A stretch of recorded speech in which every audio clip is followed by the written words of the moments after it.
अस्सलाम वालेकुम। मैं पूरा दिन दुकान पे बैठ के झूठ बोलता हूँ तो मैं नमाज कैसे पढ़ूँ? देखिए, सवाल बार बार आता है।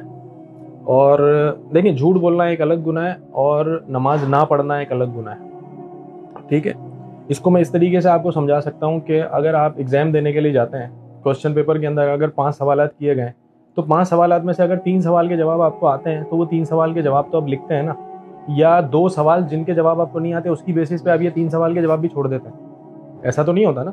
तो आप जो है वो अगर झूठ बोलना पड़ता है, पहले तो कोशिश करेंगे ना बोलना पड़े, लेकिन इसकी वजह से नमाज का छोड़ देना जो है वो बिल्कुल जो है वो मुनासिब अमल नहीं है। आप नमाज शुरू करें और उसके साथ साथ अल्लाह से दुआ करें कि अल्लाह, मैं जिस कारोबार से मुंसलिक हूँ वहाँ पर बैठ के मुझे झूठ ना बोलना पड़े। अल्लाह, तू ऐसा कोई रास्ता बना दे कि मैं भी कोशिश करूँगा और तू भी मुझे तौफीक दे दे। लेकिन इसकी बेसिस पर नमाज ना छोड़ना, जिस तरीके से एग्जाम पेपर के अंदर आप कम से कम पासिंग मार्क्स का तो आपको आसरा होता है कि 5 में से ठीक है 5 के नहीं जवाब आ रहे, मैं A1 ग्रेड नहीं आऊँगा, कम से कम 3 सवाल के जवाब देके कम से कम पासिंग मार्क्स तो ले लूँ।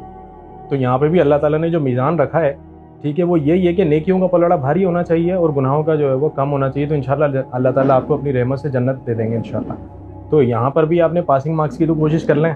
झूठ बोलते हैं तो इसकी बेसिस के ऊपर जो है वो नमाज़ छोड़ देना, मेरे ख्याल में ये अमल ठीक नहीं है। ये मेरे ख्याल में आपके सवाल का जवाब होना चाहिए। अस्सलाम वालेकुम।